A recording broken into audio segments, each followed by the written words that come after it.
Baik, materi hari ini kita langsung ke eh, mempelajari IRD. Sebentar share screen dulu.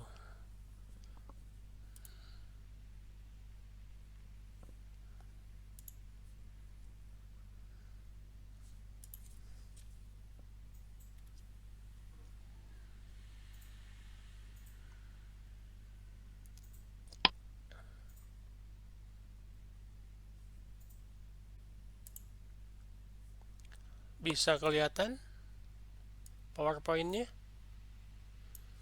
Kelihatan Pak. Oke, baik kita mulai. eh Database design ya, mendesain, merancang. Merancang itu umumnya menggunakan model, dan model yang paling populer yang menjadi dasar di sistem manajemen basis data itu adalah Entity Relationship Diagram. Ya, saya yakin Anda sudah belajar, saya yakin Anda sudah tahu. Problemnya adalah bagaimana Anda bisa menerapkan itu. Bagaimana Anda bisa membuat sebuah model yang menampung data, mendukung kaidah-kaidah basis data, ya, aman, efektif, efisien, datanya benar, menghasilkan informasi yang juga benar, tepat waktu, ya, dan akurat. Itu kadang-kadang juga menjadi problem, ya, terutama di negara kita. Urusan data informasi, ya, ini kadang-kadang itu tidak sesuai dengan kenyataan, ya. Ingat, yang namanya model itu untuk memodelkan kondisi di dunia nyata. Jadi kalau Anda tinggi badannya itu adalah 170 cm, dikelola dalam basis data tetap 170 cm, pada saat nanti dibutuhkan itu tetap 170 cm karena kondisi nyatanya demikian. Bagaimana itu disimpan? Di mana itu disimpan? Bagaimana itu apa disimpan dengan aman? Hanya orang-orang tertentu yang memiliki misalkan akses data. Betul, nanti kita akan belajar sistem pengelolaan basis data, atau Anda sudah belajar juga SPBD mungkin ya. Tetapi basicnya itu adalah disimpannya itu bagaimana, di mana, di kita tidak bisa membangun sebuah sistem, ya, tanpa Anda menggunakan model dulu untuk mempermudah pembangunan sistem tersebut. Anda di SI belajar model, Anda di RPL belajar model, Anda di mana statistik belajar model. Itu dasarnya. Ya, Anda tidak paham cara membuat model, ya Anda sulit nanti akan membuat aplikasi. Ujung-ujungnya Anda hanya jadi tukang, ya, hanya jadi programmer, bukan desainer. Tujuan kita di kuliah ini adalah Anda supaya bisa menjadi seorang perancang basis data atau database designer. Ya, senjatanya apa? Salah satu senjatanya itu adalah IR, ya, pemodelan IR. Baik, kalau kita lihat model data itu berkembang terus, ya, mulai dari tahun 60-an, 69, 70, 76. Eh Sebetulnya entity relationship itu dimulai tahun 70-an. Tahun 76 ini Peter Chen membuat sebuah model yang dapat menyederhanakan pemahaman orang terhadap penggunaan relational database management system. Istilahnya itu dikenal sebagai ERD, entity, entitas. Jadi kalau dari sisi himpunan itu, entitas itu adalah himpunan-himpunan yang ada di dunia nyata yang saling terkait untuk mendukung, biasanya adalah kegiatan atau proses bisnis di sebuah perusahaan, di organisasi, atau di instansi. Model ini harus Anda pahami. Kenapa? Karena meskipun sudah cukup lama, tahun 70-an, pertengahan 70-an, sampai sekarang masih digunakan. Kenapa? Ya karena sampai sekarang kita masih menggunakan RDBMS. Meskipun kalau Anda lihat, mulai sekarang ke data warehouse, ke big data, NoSQL, tapi tetap saja yang namanya SQL sampai sekarang itu masih yang paling populer, ya. Ya, contohnya saja di kita itu masa pandemik ini ternyata yang cukup bisa bertahan itu adalah UMKM, ya, usaha menengah kecil, ya. Eh, Mereka itu tidak butuh sampai dengan big data, ya. Biasanya butuh pengolahan data yang cukup menggunakan relational database management system. Itu alasan kenapa sampai sekarang SQL itu masih populer, ya, sehingga kita juga model datanya masih belajar IR, ya. Nanti untuk data warehouse dan big data itu beda lagi, ya. Anda bisa lihat nanti di kuliah-kuliah pilihan akhir. Oke, apa yang disebut sebagai model data? Ya, kadang-kadang juga saya tanyakan ini di kuliah, di ujian masih ada yang salah. Apa yang dimaksud dengan model? Data model atau database model adalah representasi logik dari struktur basis data, logika, ya. Model data harus mewakili dunia nyata, ya, dalam bahasa kerennya itu adalah real world, ya. Model harus akurat dan lengkap, semua data yang diperlukan dimasukkan dan dijelaskan dengan benar. Nah, jadi representasi di dunia nyata, kejadian-kejadian yang ada di dunia nyata itu harus dikelola. Apa sih kejadian di dunia nyata di lingkungan Fakultas Teknik Universitas Pasundan? Ada kuliah, ada yang ngambil TA, ada yang ngambil KP, ada yang ngambil penelitian, ada dosen ngajar, ada jadwal, ada semester sisipan, ada semester reguler, ada karyawan, ada TU, ada nilai, ada ujian akhir, ada ujian awal, ada mahasiswa yang aktif, ada mahasiswa yang cuti, ada mahasiswa yang sedang ikut pertukaran pelajar, ya. Sekarang misalkan ditambah lagi dengan data pengelolaan e-learning, absen e-learning, materi dosen yang diupload di e-learning itu juga dinilai. Lah itu yang namanya kondisi di dunia nyata di lingkungan Universitas Pasundan, khususnya Fakultas Teknik. Apa yang terjadi dengan data?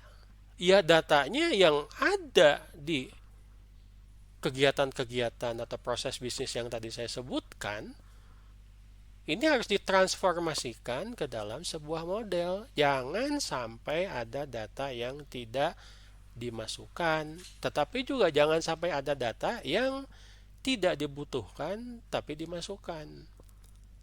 Contoh, misalkan ya, dalam perkuliahan, apakah sampai kita membutuhkan data golongan darah Anda? Butuh tidak? Ngapain ya? Bingung coba. Nggak ada kan aturan di Unpas bahwa ini kelas A itu hanya untuk yang golongan darahnya A, kelas B itu hanya untuk yang golongan darahnya B. Nggak ada aturan seperti itu sehingga tidak dibutuhkan. Pada saat kita membuat model data, ada sebuah istilah yang disebutkan data yang dibutuhkan ada, yang ada di model data itu hanya data yang dibutuhkan.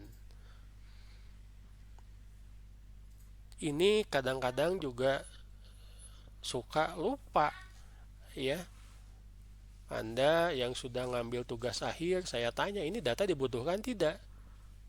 Tahu dari mana dibutuhkannya? Kok proses dunia nyatanya sepertinya tidak membutuhkan data ini? Atau sebaliknya, ya, kok prosesnya membutuhkan data ini tapi misalkan tidak ada. Contoh misalkan sederhana saja, data mengenai nomor HP Anda. Itu sangat-sangat penting sekarang. Karena nomor HP akan dimasukkan ke dalam grup WhatsApp sebagai media komunikasi. Mahasiswa-mahasiswa yang 2 semester kemarin full online itu tidak lulus, mayoritas itu tidak terdaftar di WhatsApp group. Tidak bisa komunikasi dengan dosennya. Ya, saya yakin mereka mempunyai smartphone, mempunyai telepon genggam. Tetapi kenapa sampai mereka tidak punya kesadaran ya untuk misalnya mengisikan datanya. Jadi datanya nol, tidak terdaftar. Di model datanya ada ya, tetapi ternyata pada saat pelaksanaannya oleh pihak mahasiswa itu dianggap sebagai sesuatu yang tidak penting. Kan ada diskusi biasanya di WhatsApp ya, nanya perubahan jadwal, ada apalah mengenai tugas. Tidak paham. Hal-hal seperti itu akhirnya bisa berakibat ke dunia nyata. Model sudah benar, data tidak ada ya, tetapi data ada, modelnya yang tidak benar sehingga tidak menampung data tersebut. Anda bakalan marah kalau sudah daftar SS ke TU, tapi Anda ternyata tidak bisa masuk kelas karena belum diaktifasi atau belum terdaftar, artinya belum diupdate datanya di kelas ini. Oke, baik, kita melihat abstraksi datanya. Jadi ini bagaimana pengguna nanti melihat data. Data itu dari abstraksinya terdiri dari tiga. Yang pertama adalah konseptual, lalu ada internal model, lalu ada physical model. Internal model juga biasanya disebut sebagai logical model. Ya, ini adalah tahapan yang harus Anda ikuti pada saat memetakan sebuah model menjadi aplikasi basis data. Pertama-tama kita bicara IR, konsep. Ya, lalu Anda belajar nanti logikanya seperti apa. Nah, physical model itu baru Anda memikirkan aplikasi apa yang akan saya gunakan untuk memetakan. Apakah mau pakai MySQL, apakah mau pakai PHP MyAdmin, apakah mau pakai Access, ya silahkan saja. Tetapi IR kita lihat di konsep. Artinya apa? IR itu lepas dari produk DBMS. IR ini bisa dipakai oleh semua produk RDBMS. Tidak hanya untuk satu. Jadi masih bersifat umum. Ya, tolong jangan sampai Anda berpikiran bahwa IR itu nanti pasti ke PHP MyAdmin.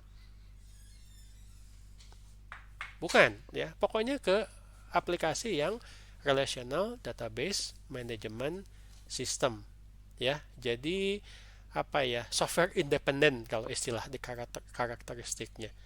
Ya juga tidak mempedulikan nanti mau jalan di mana, mau jalan di smartphone kah, mau jalan di tab, mau jalan di PC, mau jalan di komputer yang jenis lain misalkan, ya.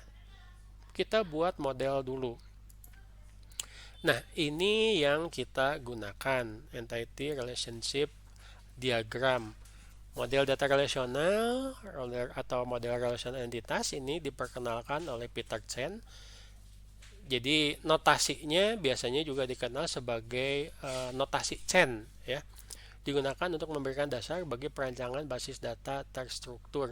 Sebetulnya nanti kita akan belajar juga apa itu semacam ERD, ya, menggunakan notasi yang lain. Saya yakin Anda sudah tahu ya kalau sudah menggunakan aplikasi-aplikasi untuk membangun model dan pemetaan. Crowdfoot, ya.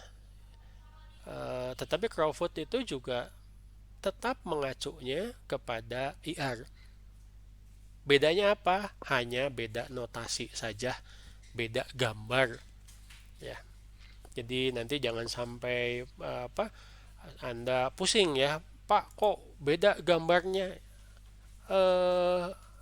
Manfaatnya, tujuannya, lalu dukungannya itu tetap sama. Baik, tadi saya sudah menyebutkan bahwa yang komponen dari IR itu adalah entitas, entity. Satu, Anda harus bisa menganalisis sebuah dunia nyata, organisasi, instansi, perusahaan, ya, perguruan tinggi, entitas apa saja, himpunan apa saja yang harus ada, yang jika tidak ada itu akan menghambat apa pelaksanaan pekerjaan atau proses bisnis di perusahaan tersebut. Contoh, bagaimana mungkin sebuah perguruan tinggi bisa jalan kalau tidak ada entitas mahasiswa? Tidak masuk akal itu. Bagaimana mungkin sebuah perguruan tinggi bisa jalan apa di dunia nyatanya kalau tidak ada entitas dosen, tidak ada entitas staf? Bagaimana mungkin mahasiswa bisa ikut kuliah kalau tidak bayar SPP? SPP itu apa? Entitas. Bagaimana mungkin mahasiswa bisa jadi profesional, misalkan program studi teknik informatika, jika tidak ada praktikum yang mengasah keterampilan mereka di bidang IT. Nah, Anda bisa lihat, itu yang namanya entitas yang dibutuhkan. Pertanyaannya adalah, apakah setiap organisasi itu entitasnya sama? Bisa ya, bisa tidak. Mungkin isinya sama, tapi entitasnya beda. Isinya nama, alamat, tempat tanggal lahir. Tapi di universitas, di perguruan tinggi itu entitasnya dikenal sebagai mahasiswa, sebagai dosen. Di bank itu sebagai nasabah. Di perusahaan layanan itu jadi customer atau pelanggan. Di rumah sakit itu jadi pasien. Nah, Anda harus bisa memahami apa yang kita sebut sebagai abstraksi ini. Kalau Anda tidak paham mengenai entitas himpunannya, nanti repot untuk membuat sebuah model. Ya, ini paling sering ya kalau pada saat membuat model ada entitas yang namanya barang. Itu tidak jelas, itu umum. Barang itu apa? Kursi itu barang, buku itu barang, mobil itu barang, kapal selam, kapal induk itu barang. Barang apa? Harus jelas. Jangan memberi nama sebuah entitas itu tidak jelas dan tidak dikenal di organisasi tersebut.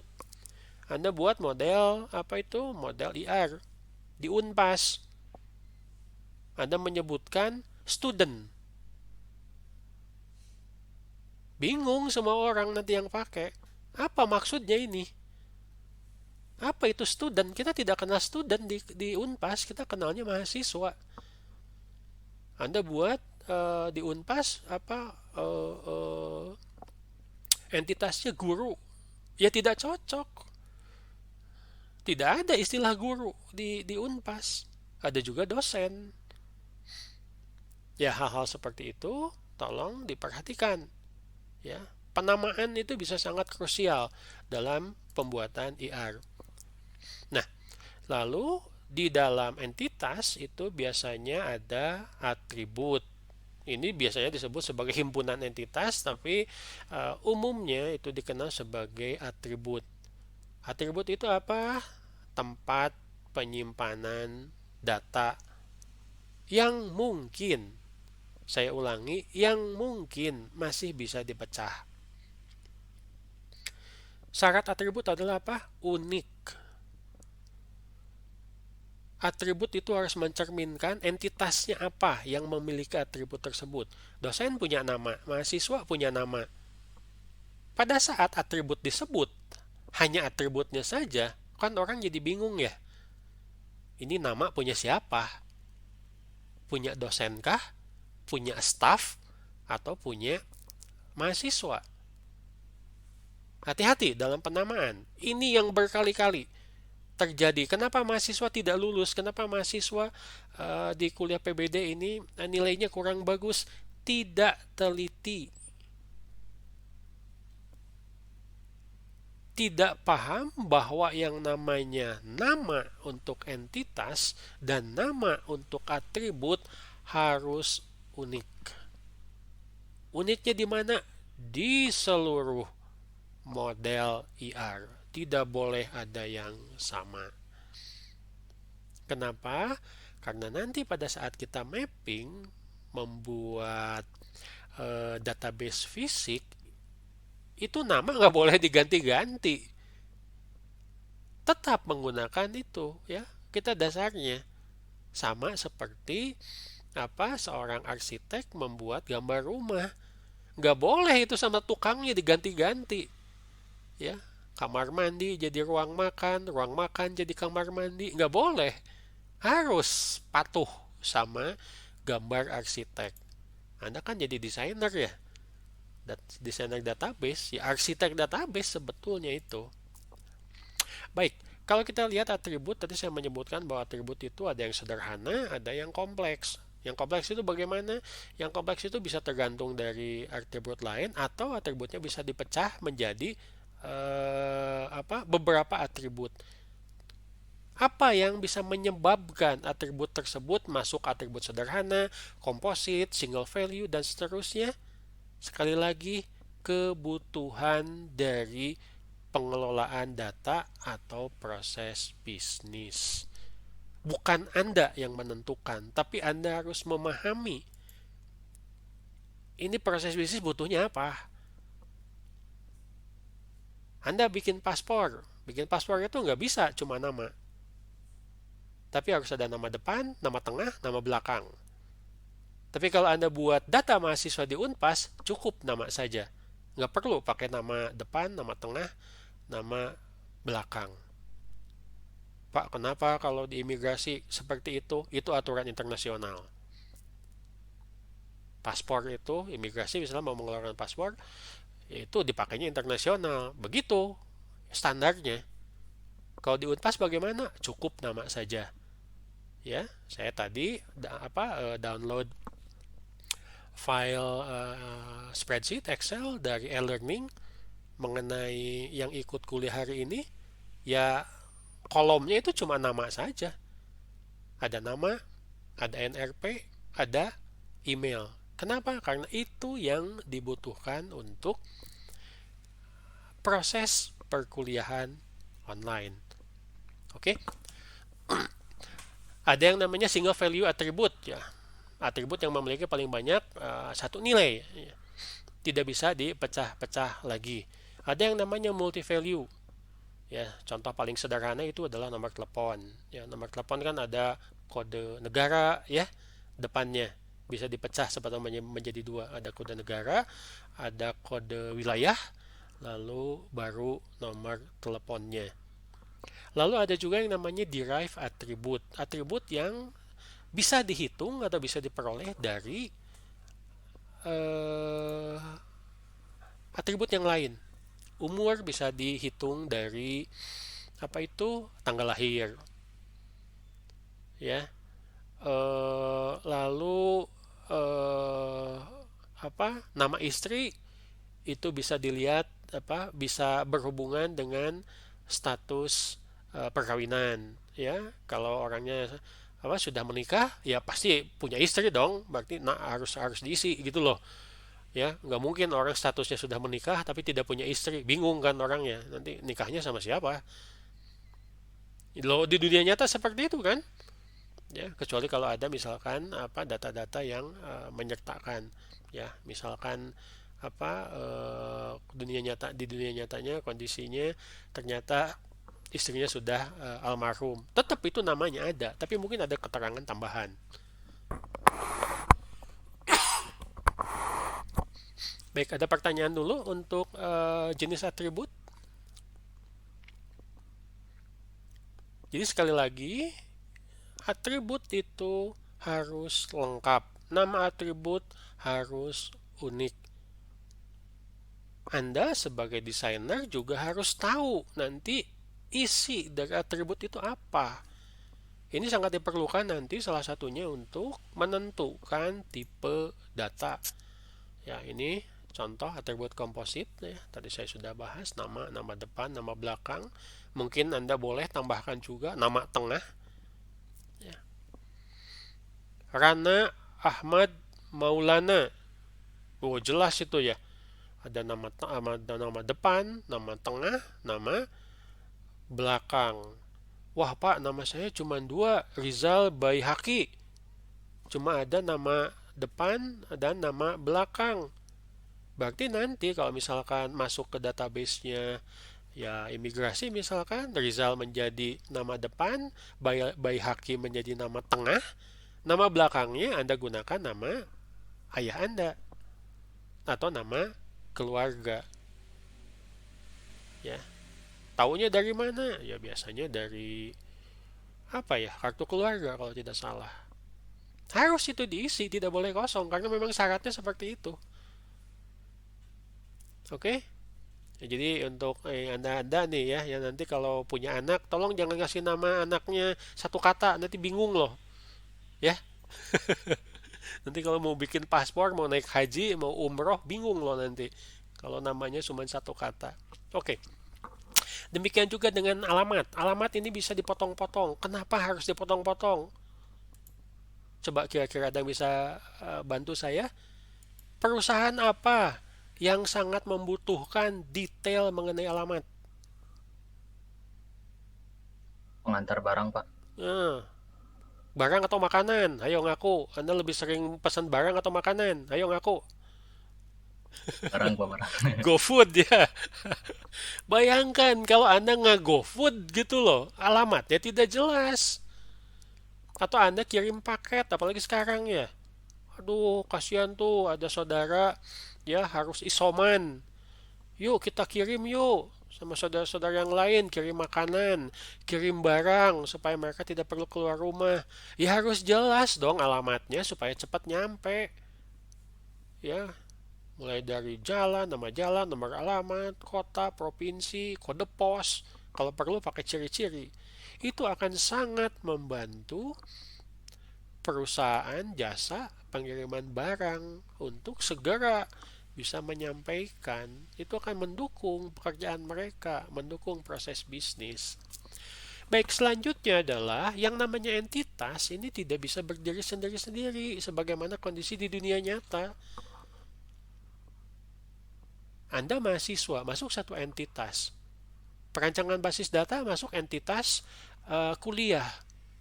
Anda ikut kuliah basis data. Berarti ada relasi, baik langsung ataupun tidak, antara entitas mahasiswa dengan entitas kuliah, di mana salah satu isinya itu adalah kuliah kita, perancangan basis data.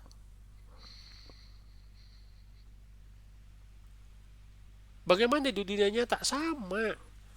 Ya, tidak ada entitas yang berdiri sendiri-sendiri. Guru ngajar siswa. Tadi paket itu diantar oleh tukang paketnya ke alamat tujuan dari alamat pengirim. Nah, itu ada hubungannya. Kenapa harus ada hubungan? Ya relasi untuk mencari yang apa? Informasi yang dibutuhkan. Kalau nanti paketnya ternyata nyampainya dalam keadaan rusak, siapa yang ngirim? Harus jelas itu. Nanti yang ngirimnya kena sanksi. Bagaimana cara cari yang ngirim? Kalau Anda pesan GoFood, ternyata makanannya itu baru 15 menit udah nyampe. Yang bawa ininya apa? Yang bawa makanannya sopan, profesional sekali. Sampai Anda mau memberikan tips untuk mereka. Bagaimana caranya si tip itu nyampe ke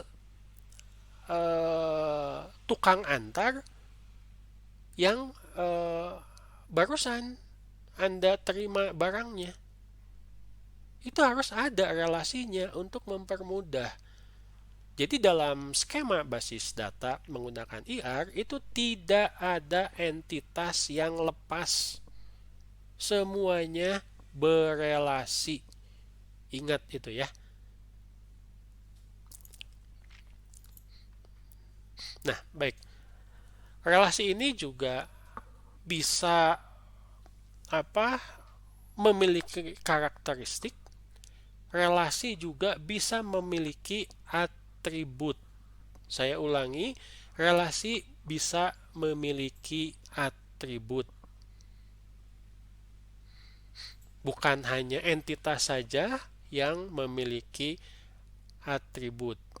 Jadi cara pandang Anda, ya, Anda melihat sebuah entitas, melihat sebuah atribut dalam entitas, Anda membayangkannya itu adalah sebuah tabel.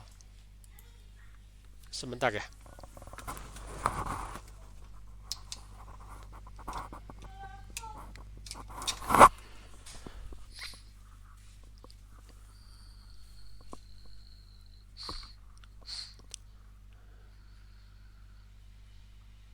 Baik, kita lanjutkan. Nah, kurang lebih gambarannya seperti ini. Ya, Anda harus bisa jeli menganalisis apa itu keterhubungan antar relasi dan bagaimana relasi tersebut bisa mudah untuk menghasilkan informasi yang sangat dibutuhkan. Sangat dibutuhkan, akhirnya kita bicara apa ya? Kita bicara requirement. Dalam sebuah kegiatan di fakultas teknik atau proses bisnis di fakultas teknik, itu informasi apa saja sih yang penting? Contoh ya, kuliah semester sisipan sekarang, informasi mengenai berapa jumlah mahasiswa dan mahasiswa yang mana saja yang ikut satu mata kuliah itu sangat krusial. Kenapa? Ya ujung-ujungnya seperti halnya sebuah informasi. Salah satunya adalah untuk mendukung pengambilan keputusan. Sehingga prodi ini bisa mengambil keputusan. Berapa banyak pertemuan kalau jumlah yang ikut sekian orang. Itu contohnya. Ya. Bagaimana mungkin ini bisa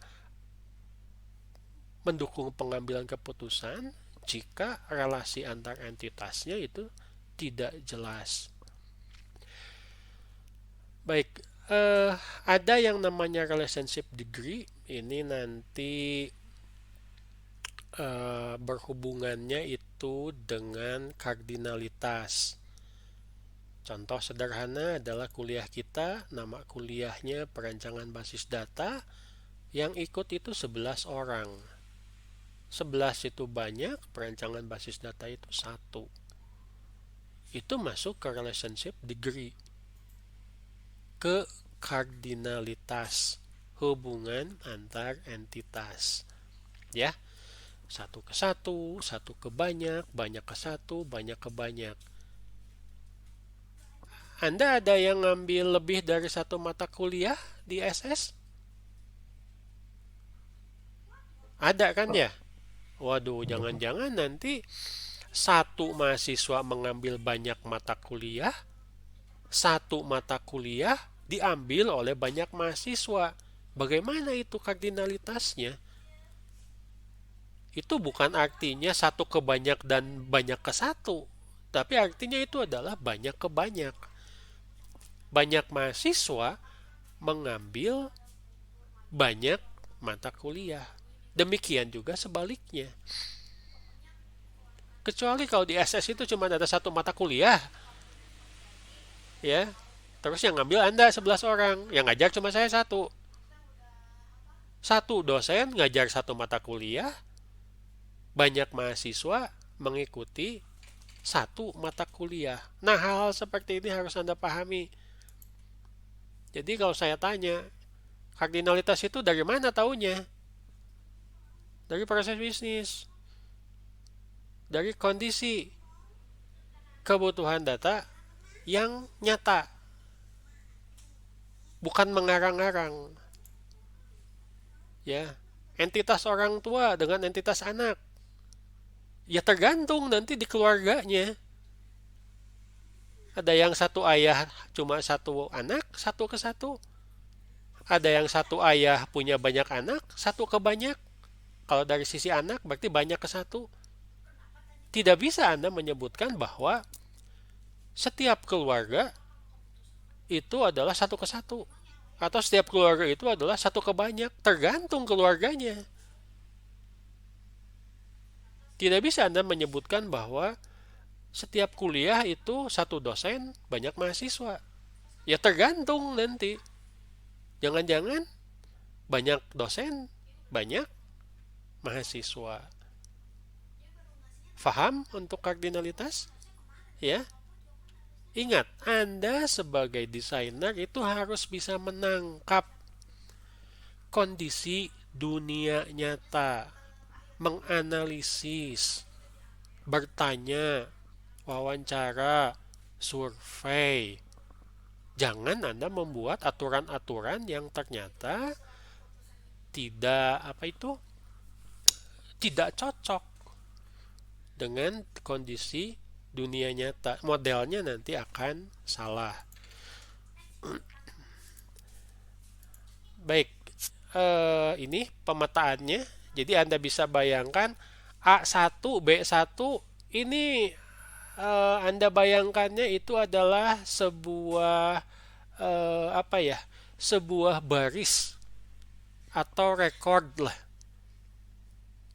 Jadi A1 dan B1 ini bisa N buah atribut. Nah, ini berelasi.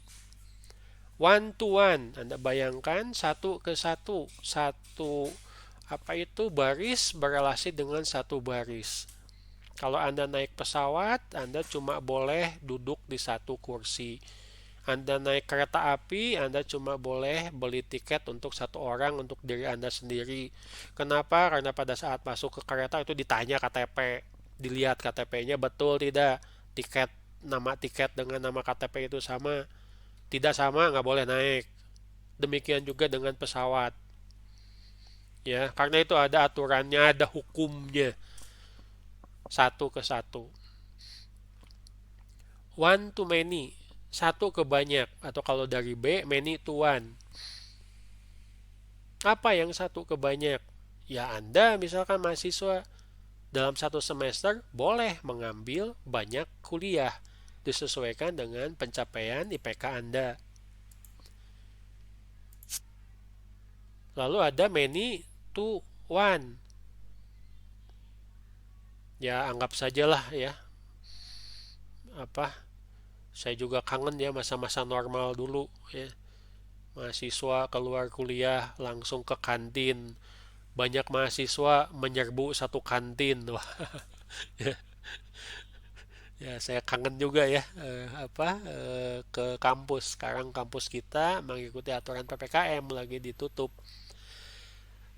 Ya itu contohnya ya. Many to one. Banyak mahasiswa jajan di warung bakso, satu warung bakso ya, many to one. Nah, ini yang disebut kompleks. Kalau kita melihat dalam satu semester di Fakultas Teknik, ini ternyata kondisinya adalah many to many. Banyak mahasiswa mengambil banyak kuliah. Banyak dosen mengajar banyak kuliah. Biasanya saya satu semester itu mengajar setidaknya 2 mata kuliah. 2 itu sudah dianggap banyak.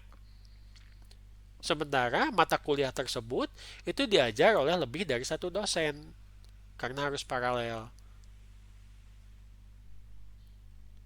Nah, berarti banyak ke banyak. Umumnya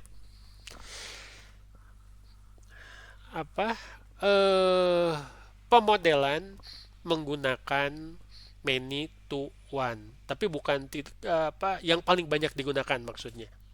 Itu many to one. Kenapa many to many? Betul, memang kondisinya juga banyak di dunia nyata, tapi nanti kita akan lihat bahwa pada saat dilakukan normalisasi, many to many ini terlalu kompleks, sangat sulit untuk dipetakan ke database fisik. Jadi ujung-ujungnya adalah biasanya many to one atau one to many. Bagaimana dalam model IR? Model IR gak apa-apa Anda pakai many to many. Toh masih umum.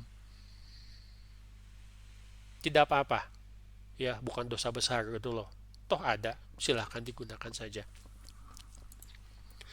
Selanjutnya adalah atribut kunci. Atribut kunci adalah atribut yang unik, yang tidak pernah kosong, yang bisa mewakili isi dari sebuah entitas. Anda, maaf saja, di Unpas tidak dikenal atribut pencariannya itu menggunakan nama. Kenapa? Karena nama ini kebetulan banyak yang sama atau mirip. Ya, di kelas ini saja sudah ada 2 yang namanya Muhammad. Ya. Jadi nama tidak unik, tidak memenuhi syarat sebagai sebuah key. Ya. Nah, bagaimana kita menentukan key? Umumnya yang namanya key itu sudah ditentukan atau tinggal dilihat dari data yang digunakan di perusahaan atau di organisasi, di instansi. Di bank itu biasanya ada nomor rekening, nomor nasabah. Di Unpas itu biasanya sudah ada NRP, sudah ada kode dosen, sudah ada kode mata kuliah. Di rumah sakit itu biasanya sudah ada kode dokter, kode perawat, sudah ada nomor pasien, ya. Nah, atribut-atribut tersebut secara otomatis bisa digunakan sebagai atribut kunci.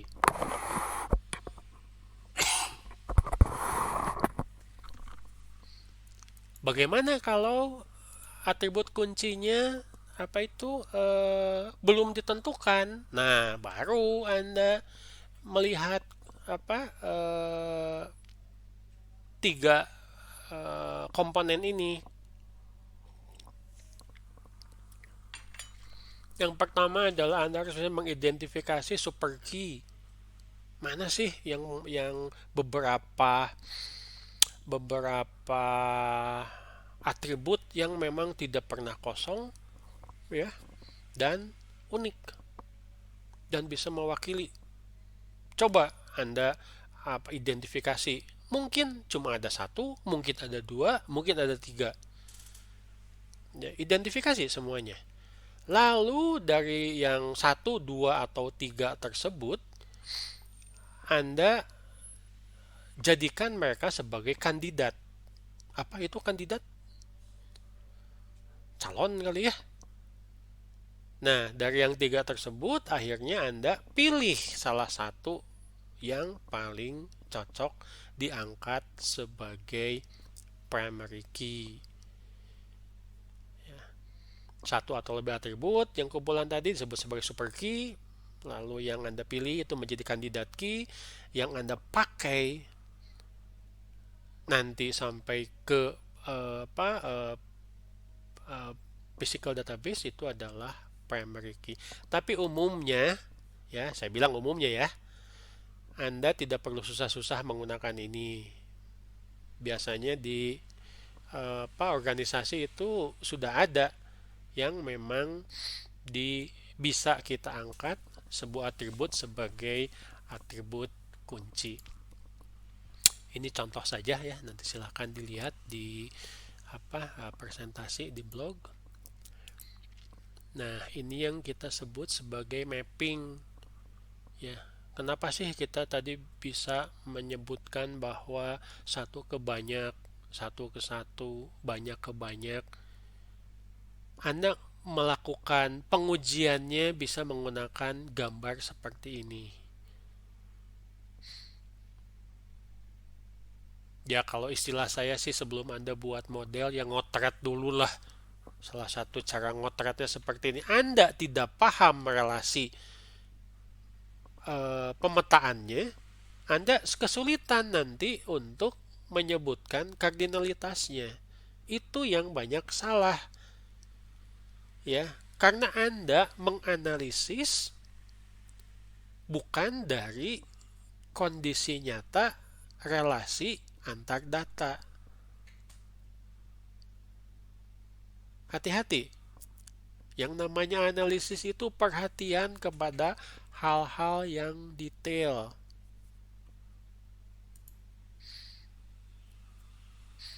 Contoh, ada mahasiswa yang, Pak, kenapa saya dapat nilai jelek untuk buat IR dibandingkan dengan teman saya?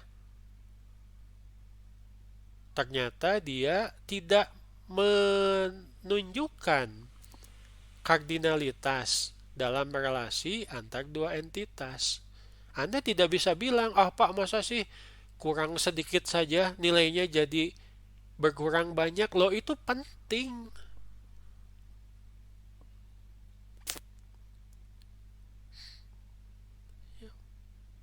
Jangan menganggap yang detail seperti itu hanya sebagai tulisan dalam sebuah model. Itu dampaknya terhadap physical database, penyediaan informasi, pendukung keputusan, dan dukungan terhadap aplikasi di dunia nyata itu besar sekali. Ya, berakibat apa misalkan? Kesulitan pencarian data. Datanya dapat, ternyata tidak sesuai dengan apa yang dibutuhkan. Hal-hal seperti itu harus dihindari dengan membuat model yang akurat. Baik, ini notasi ya. Cuma nanti untuk notasi ERD-nya tolong diperhatikan. Yang pertama adalah entitas ya, segi 4, lalu ada relasi. Ya, nama relasi ini diamond, lalu relasinya garis, lalu balon-balon ini adalah atribut kunci, boleh pakai garis bawah, boleh dikasih tanda hashtag misalkan, atau ditebalkan bold, ya silahkan saja, pokoknya dibedakan. Jangan menggunakan nama atribut yang atau entitas yang sama, harus unik. Tidak boleh menggunakan nama atribut dipisah oleh spasi. Karena nama atribut nanti kita akan terjemahkan, kita akan petakan menjadi nama field ya. Ini contoh ya, jadi ini customer one, ini loan ya. Loan itu pinjaman, satu pinjaman, banyak pinjaman oleh satu customer, one to many ya. Nah, sebaiknya Anda sebetulnya boleh menggunakan panah ini, tapi saya sangat sarankan untuk mencegah kesalahpahaman menggunakan angka saja. Ya, jadi customer-nya di sininya ada angka 1, di sini ada N.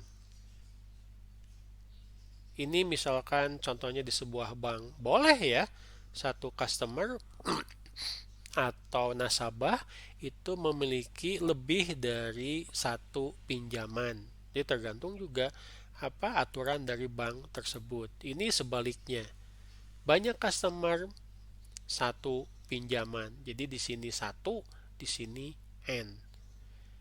Bagaimana Anda menentukan jumlah atribut dalam sebuah entitas? Kembali ke tadi yang saya sampaikan. Atribut yang di sini adalah atribut yang dibutuhkan saja. Pastikan itu atribut yang dibutuhkan. Jangan sampai Anda memasukkan atribut yang tidak dibutuhkan. Ini one to one ya, satu ke satu. Satu customer hanya boleh mempunyai satu pinjaman. Dan ini yang paling kompleks, many to many. Banyak customer boleh memiliki banyak account. Ini umum di bank ya. Siapa yang nabung di bank? Boleh Anda punya lebih dari satu rekening di bank? Boleh ya. Punya rekening tabungan, punya rekening deposito, Ya, itu saja sudah dua, sudah dianggap N. Ya, berapa yang punya? Ya banyak ya, itu berarti apa nasabahnya berarti banyak, banyak ke banyak. Nah, ada juga yang namanya peran atau roles. Mungkin tidak sebuah entitas itu berelasi dengan dirinya sendiri. Boleh, ya. Kenapa? Ini paling sederhana, di satu kelas mahasiswa semuanya masuk ke entitas mahasiswa, tapi satu di antara mahasiswa dalam satu kelas itu menjadi ketua kelas. Ketua kelas itu siapa? Ya mahasiswa juga. Ini contoh, ya. Ada pegawai employee dalam sebuah perusahaan. Tetapi ternyata dari sekian banyak employee itu ada beberapa yang menjadi manajer atau supervisor. Siapa manajer atau supervisor itu? Ya, employee juga, karyawan juga, bukan orang dari luar. Nah, ini contoh bagaimana eh, sebuah entitas bisa berelasi dengan dirinya sendiri. Di rumah sakit ada entitas perawat, tetapi biasanya di rumah sakit itu pasti ada perawat senior ya, biasanya yang sudah cukup berumur. Jadi supervisornya dia membawahi perawat-perawat yang lebih junior. Nah, dia seperti ini membuat membuat apa modelnya. Oke, ini kurang lebih ya. Ini IR yang sederhana. Bagaimana Anda membuat IR misalkan di sebuah perusahaan jasa pengiriman. Ada produk, ada pesanan, ada pelanggan. Pertama di pelanggan misalkan aturan dari si perusahaannya harus jelas, nama depan nama belakang, sehingga kita bisa melihat ya nama ini didekomposisi atau dipecah menjadi nama depan dan nama belakang. Telepon ya Anda bisa ganti menjadi HP ya, lalu ada email. Jangan lupa bahwa satu pelanggan ini bisa memesan banyak pesanan. Pesanan ini harus jelas tanggal pesannya, harus jelas ongkos kirimnya, harus jelas relasi dengan produk. Kenapa pelanggan harus nyambung dengan pesanan dulu? Karena ini yang umumnya dicatat di dunia nyata. Setelah dia memesan, pesanan ini berkaitan dengan produk. Tiga entitas ini harus dekat. Selanjutnya adalah kita bisa melihat di relasi R2 ini boleh menggunakan apa atribut ya. Dan terakhir adalah produk, relasi antara pesanan dan produk. Banyak pesanan, banyak produk. Anda pesan makanan, makanannya berapa porsi. Sementara Anda pesan makanannya lebih dari satu. Setiap makanan yang Anda pesan jenisnya itu Anda pesan berapa porsi. Berarti banyak ke banyak. Meskipun ada satu pelanggan yang ternyata hanya satu ke satu, tetapi tetap saja ini ditulisnya N. Kenapa? Antisipasi aturan bahwa seorang pelanggan boleh memesan satu atau memesan banyak. Tapi kalau Anda tulis satu ke satu, berarti pelanggan hanya dan hanya memesan satu saja. Itu maksudnya. Bukan artinya, tolong jangan salah paham. Bukan artinya ini pelanggan ke pesanan satu ke banyak, yang satu ke satu nggak boleh. Tolong jangan salah paham. Ya, berarti kita membacanya adalah kardinalitasnya satu ke satu atau N. Pak, kalau pesanan dan produk ini satu ke satu, ya boleh. Pesanan satu, produk banyak, pesanan banyak, produk satu, boleh. Tetapi ditulisnya ini adalah banyak ke banyak. Paham? Oke. Baik, itu materi kita hari ini.